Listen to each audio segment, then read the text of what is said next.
sure. Lamont, like he lost weight too, right? I don't know. I hope he ain't got that, as I die slow. Damn. Marc Lamont Hill recently had Michael Eric Dyson on his, not his show, on the Griot Politics, who is that's what's his name? Michael Eric Dyson. What's the guy who owns the Griot? The billionaire black dude. Brian. Brian Allen. Brian Allen, one of them. Yeah, Brian Allen, who owns Black News Channel now, but obviously he named it the Griot Politics. He had Michael Eric Dyson on his channel, and they talked about. They said right here, Michael Eric Dyson on the dangers of news and political and social media. Really, what they're talking about is what they call new black media.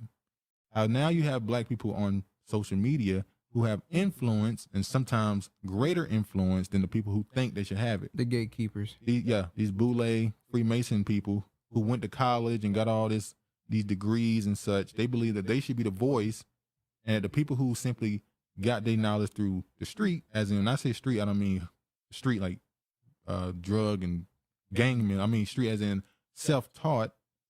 They read stuff on their own. They found their own knowledge.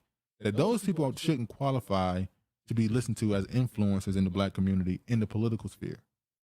This is what their whole talk was about. Let me play some of it. I am joined by Dr. Michael Eric Dyson. He's been talking to us tonight about everything from religion to pop culture. Doc, I got to ask you a little bit about politics as well. We were just talking about the blogosphere and the role of social media. It seems to me that there's a whole universe out there that gets its politics from social media as well. And in that space, people like Candace Owens have become giants. In that space, we see a kind of black Republican movement. We see folk who don't believe the world is round. I mean, all this stuff operates. I mean, it seems like there's a whole other community of knowledge that didn't exist before. Is it dangerous? Oh, man, it's dangerous. You've brilliantly summed it up. It's extremely dangerous. And speaking of misinterpretation, I'll say Kobe and I'll say Jesus is Lord. So what's interesting is so what's interesting is that what I was hinting at when I said like the black Trumpism, I know that's kind of extreme and exaggerated, but it ain't really that exaggerated, because what's happening here is that we're giving up on traditional ways of knowing the world, which were themselves already shot through with all kind of contradictions and problems.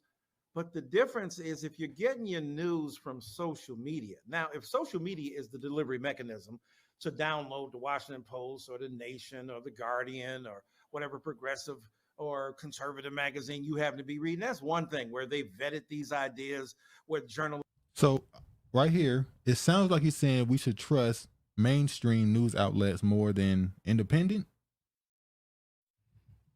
That's kind of what he just said. He's saying that mainstream outlets, they vet their sources, when we know their sources aren't vetted. They're literally people who are, for the most part, especially talking about MSNBC and places like chosen.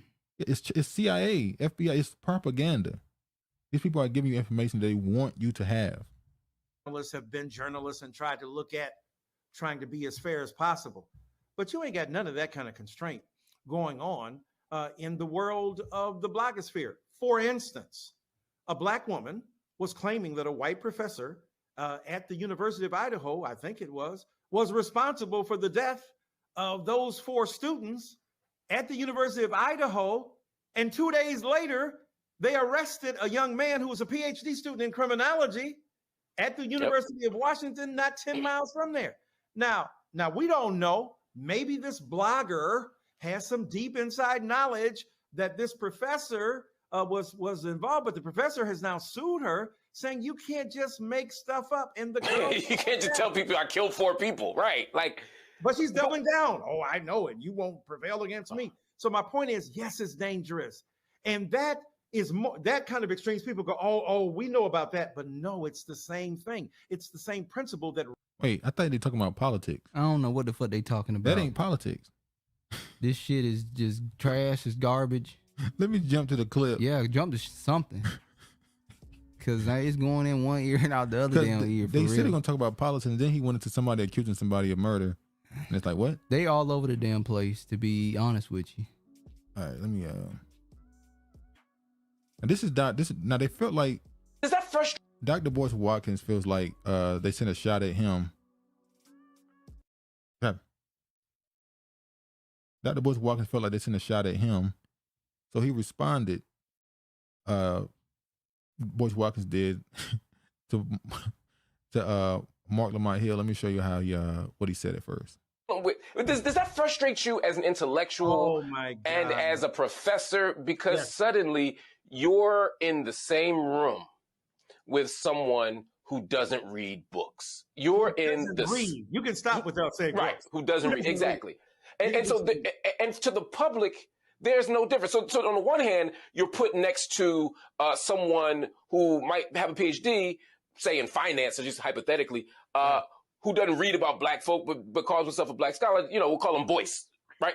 And then you got the person who just Googles stuff, right? Then you got the person who just makes stuff up and who's just engaged in kind of demagoguery, right? Then you got the white person pretending to be black on the internet with a fake profile pic. And all these people are in the same room and y'all are having a debate about whether a vaccine works. You're having a debate about, you know, the origins of civilization. You're having a debate about, God's sake, Willie Lynch, like it's 1992, right? And all this stuff is happening in a space and people can't tell the difference between you and them.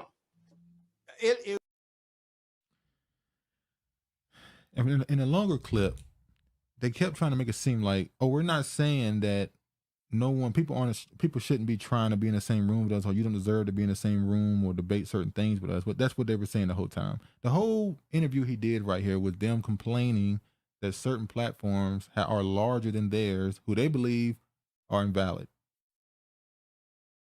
shouldn't be looked at for information. And I'm not saying those don't exist, but the point of the matter is, for you to go out and be so condescending to people, telling people they're not smart enough, you don't read the books I read and all this other stuff. And it's no wonder people don't listen to you. It's not surprising.